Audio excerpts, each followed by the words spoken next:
गंवार बहू के ससुराल में फ्रिज। मैं तो कहती हूँ कि जितनी जल्दी हो सके हम अपने अनुराग की शादी करवा देते हैं।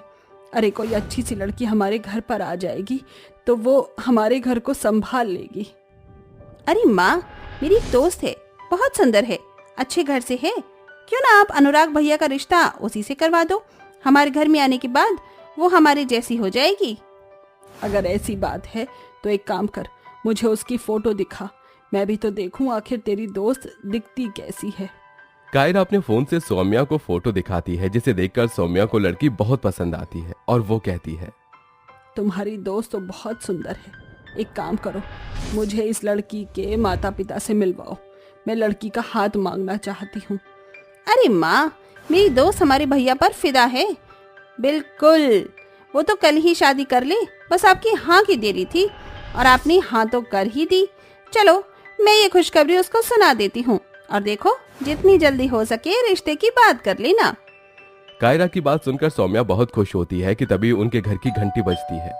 अरे रुको ना, अपने सहेली को खुशखबरी देने से पहले जाओ दरवाजा खोलो, कोई दरवाजे पर है। सौम्या की बात मानकर कायरा दरवाजा खोलने जाती है। जैसे वो दरवाजा खोलती है, सामने उसका भाई एक लड़की के साथ शादी के जोड़े में खड़ा होता है। उसे देखते ही कायरा को एक बहुत बड़ा झटका लगता है और वो चिल्लाते हुए अपनी माँ को बुलाती है। अरे माँ, जल्दी से यहाँ पर आओ, देखो जरा ये सब क्या हो गया। कायरा के चिल्लाने पर सौम्या तुरंत घर के बाहर आती है और अपने बेटे को किसी लड़की के साथ एक शादी के जोड़े में देखकर हैरान रह जाती है। अरे बेटा, ये सब क्या हो रहा है? कौन है ये लड़की जिसे तू अपने साथ घर पर लेकर आया है? माँ, ये मेरी पत्नी है और मैंने इससे शादी की है। मैं इसे बहुत प्यार करता हूँ। चलो आराध्या, माँ के पैर छू लो। अनुराग के कहने पर आराध्या सौम्या के पैर छूने के लिए आगे बढ़ती है, लेकिन तभी सौम्या पीछे हो जाती है। अरे तुम ये क्या कर रही हो? दूर रहो हमारे से, ये सब नहीं चलता है हमारे यहाँ। देख बेटा अनुराग, मुझे ये सब बिल्कुल पसंद नहीं।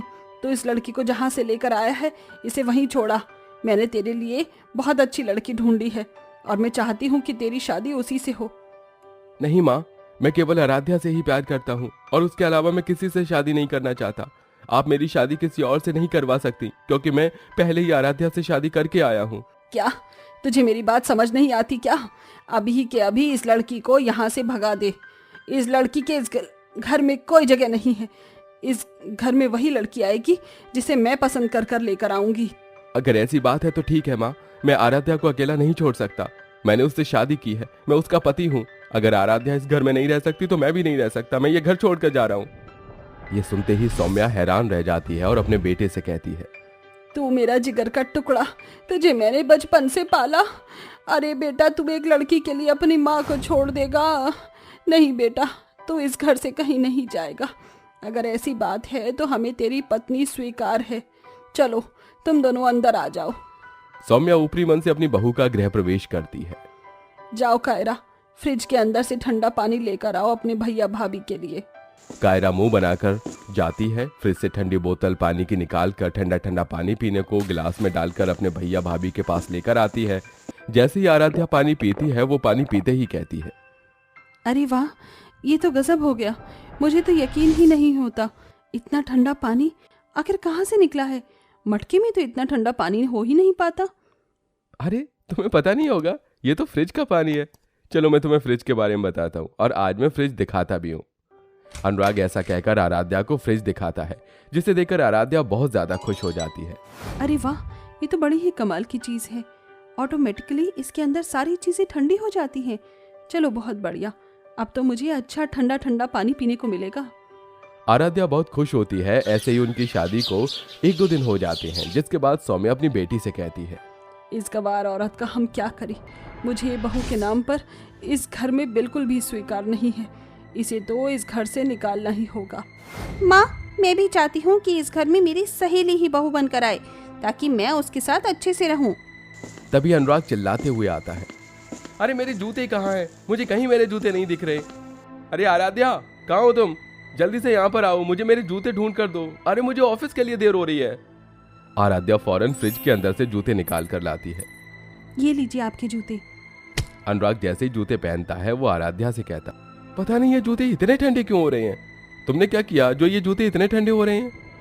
आजकल गर्मी बहुत हो रही है और पैरों में तो गर्मी बहुत ज़्यादा लगती है, तो मैंने सोचा कि अगर जूते फ्रिज में रख दूंगी तो कुछ समय तक आपके जूते ठंडे रहेंगे और आपको पैरों में गर्मी नहीं लगेगी। अनुराग ये सुनते ही जोर जोर से हंसने लगता है। हे भगवान, तुम्हारा कुछ नहीं हो सकता। चलो मैं जा रहा हूँ, मुझे ऑफिस के लिए देरी हो रही है। ऐसा कहकर अनुराग चला जाता है। तभी वहां पर सौम्या आती है और कहती है, ये सब क्या चल रहा है? घर में कभी तुम फ्रिज के अंदर जूते रख देती हो तो कभी बड़े बड़े पतीले रख देती हो। अरे फ्रिज है वो कोई गोडाउन नहीं जिसमें तुम कुछ भी रख दो की। माँ जी, मुझे अनुराग जी ने कहा था कि कोई भी सामान हो उसे फ्रिज में रख देना ताकि वो खराब ना हो, बस इसीलिए मैंने वहाँ रखा। आराध्या की बात सुनकर सौम्या उसे समझाने लगती है, लेकिन तभी वहां कायरा आती है और अपनी माँ को साइड में ले जाकर कहती है, अरे माँ, आप इसे क्यों समझा रही हो? अरे मत समझाओ ना, अगर आप नहीं समझोगे तो ये फ्रिज से रिलेटेड उल्टे काम करती ही रहेगी और इसी बहाने हमें इसके खिलाफ बोलने के लिए कुछ ना कुछ तो मिल ही जाएगा ताकि हम इसे घर से बाहर निकाल सके। कायरा की बात पर सौम्या सहमत हो जाती है और वो दोनों माँ बेटी मिलकर बेचारी आराध्या को घर की इलेक्ट्रॉनिक चीजों और यहाँ तक कि फ्रिज के बारे में भी उल्टा सीधा समझा देती हैं, जिसके चलते आराध्या हर सामान फ्रिज के अंदर ही रखने लग जाती है। इसी के चलते अनुराग आराध्या को बहुत सी बातें सुनाने लगता है और उनके बीच झगड़ा होने लगता है। एक दिन आराध्या अनुराग के लैपटॉप, फोन और ईयरबड्स फ्रिज के अंदर रख देती है, जिसके चलते उन सभी के अंदर पानी घुस जाता है और वो खराब हो जाते हैं। मुझे तो पता ही था कि ये सारा सामान फ्रिज के अंदर ही होगा, इसलिए मैं तुमसे पूछने से पहले फ्रिज खोलने चला आया। तुम्हें पता भी है कितना बड़ा नुकसान हुआ है तुम्हारे गवारपने से। मैं बहुत ज्यादा दुखी हो गया हूँ, अब मैं तुम्हारे साथ नहीं रह सकता। अनुराग आराध्या को डिवोर्स के लिए कह देता है, जिसके चलते बेचारी आराध्या बहुत दुखी हो जाती है। उस रात वो दोनों अलग अलग कमरे में सोते हैं। वहीं दूसरी तरफ रात के समय अनुराग को बहुत तेज प्यास लगती है और वो पानी पीने किचन की तरफ जा रहा होता है। तभी रास्ते में उसकी माँ के कमरे से उसे कुछ आवाज आती है। अच्छा हुआ जो अब मेरा बेटा इस गवार से तलाक ले रहा है। अरे प्लान सक्सेसफुल हो गया। हमने उस गवार को उल्टी सीधी चीजें बताई जिसके चलते भैया उस गवार को इस घर से बाहर निकाल फेंकेंगे। ये सुनते ही अनुराग कमरे के अंदर आता है और अपनी दोनों माँ बहन को गुस्से से डांटता है। अनुराग की डांट सुनते ही उन दोनों को अपनी गलती का पछतावा होता है, जिसके चलते वो दोनों आराध्या से भी माफी मांगती हैं। आराध्या उन्हें माफ कर देती है, जिसके बाद दोनों माँ बेटी आराध्या को अपने घर के तौर तरीके सिखाती हैं, जिसके बाद वो खुशी खुशी अपने ससुराल में रहने लगती है। घर की चौखट पर गायत्री की 5 बहू अपने पतियों के साथ खड़ी होती है। उन्हें देखकर गांव की औरतें गायत्री से कहती है, गायत्री बहन, तुम्हारी 5 बहू बहुत सुंदर है।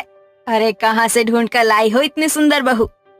अच्छी तो होंगी ही, आखिर मैंने एक एक को चुन चुन कर जो पसंद किया है। ऐसा कहकर गायत्री दरवाजे के पास 5 कलश रख देती है, जिसके बाद उसकी 5 बहू कलश को आगे धकेल कर अंदर आ जाती है। अंदर आने के बाद वहाँ 4 दीवारी का एक कमरा देखकर वो पांचों कहती है, ये क्या माँ जी, इस कमरे में घुसते ही ये कमरा खत्म हो गया। हमारे कमरे कहाँ है माँ जी? हम बहुत थक गए हैं। बहू, यही तुम्हारा कमरा है, तुम पांचों इस कमरे में रहोगी। जैसे मैं तुम्हारे ससुर के साथ और तुम्हारे 5 पतियों के साथ इस कमरे में रही हूँ, अब तुम भी इसी कमरे में रहोगी।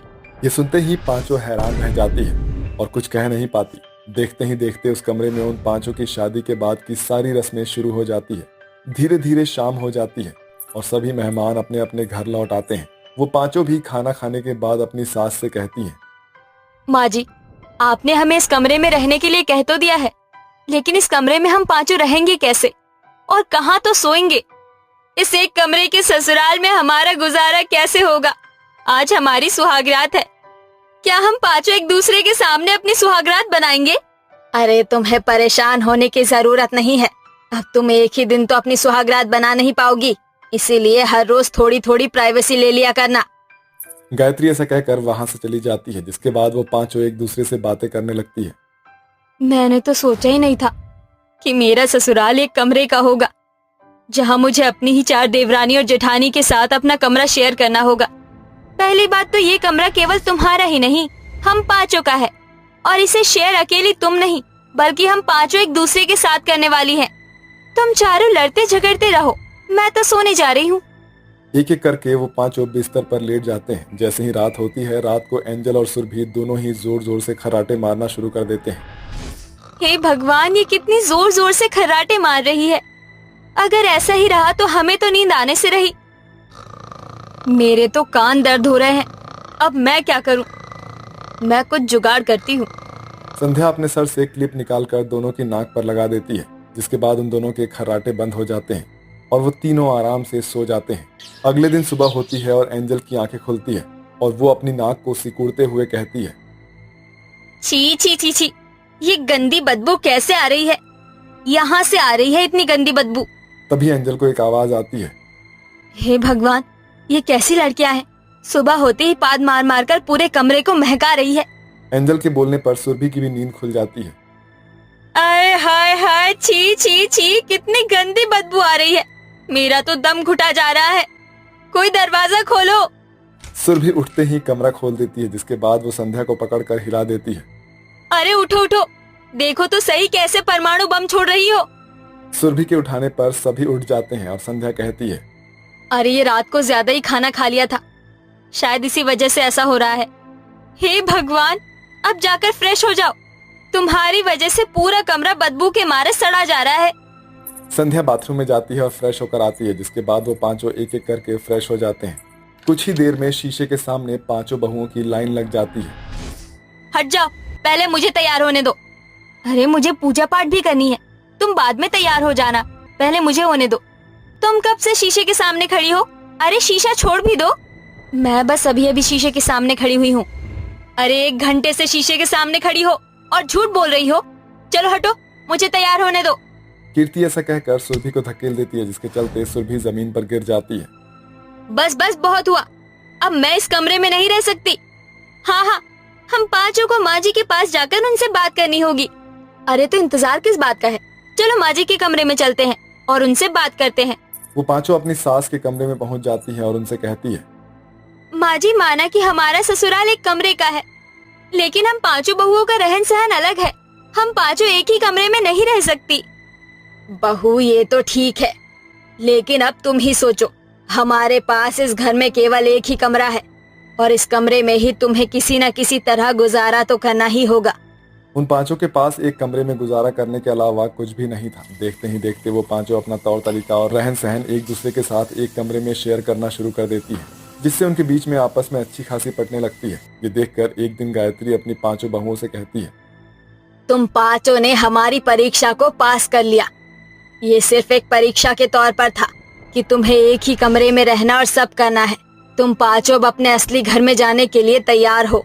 ये सुनकर वो पांचों हैरान रह जाती है, जिसके बाद वहाँ बड़ी सी गाड़ी आती है और उसमें गायत्री अपने पांचों बहुओं को बैठा देती है और वो गाड़ी उन पांचों बहुओं को एक बहुत बड़े से घर में ले आती है। मैं नहीं चाहती थी कि तुम पांचों शादी के बाद अपने घमंड में या ईगो में रहो, इसलिए मैंने ये सब तुम्हारे एक होने के लिए किया था।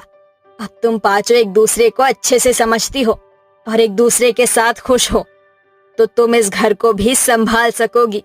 माँ जी, आपने बिल्कुल सही कहा। अगर हम पांचों को ये इतना बड़ा घर और अपने अलग अलग कमरे मिलते, तो शायद हम पांचों कभी एक दूसरे की चीजों को नहीं समझ पाती और ना ही एक दूसरे के साथ अच्छे से रह पाती। उस एक कमरे के ससुराल ने हम पांचों बहुओं को भी एक कर दिया है। अब चाहे जितनी बड़ी मुसीबत ही क्यों ना आ जाए, हम पांचों हमेशा उस मुसीबत का सामना एक साथ करेंगे। माँ जी, एक कमरे के ससुराल के चलते मुझे 4 बहनों का प्यार मिला है और आपसे एक शिक्षा मिली कि हमेशा हर परिस्थिति में परिवार को एकजुट रहना चाहिए। माँ जी, आपने जो भी किया बहुत अच्छा किया, हमें इस बात से कोई खेद नहीं है। चलो अब इस घर के अंदर चलते हैं, देखे तो सही आखिर हमारा असली ससुराल अंदर से कैसा है। गायत्री अपनी पांचों बहुओं को घर के अंदर लेकर आती है, जहाँ पर वो पांचों अपने अपने कमरे को देखकर बहुत खुश होती हैं। लेकिन हमेशा पांचों बहू एक साथ एक दूसरे का साथ निभाती है और बहुत खुश रहती हैं। अब उन पांचों के पास अपना खुद का कमरा भी था, जिसके चलते वो अपने ससुराल में खुशी खुशी रहने लगती है।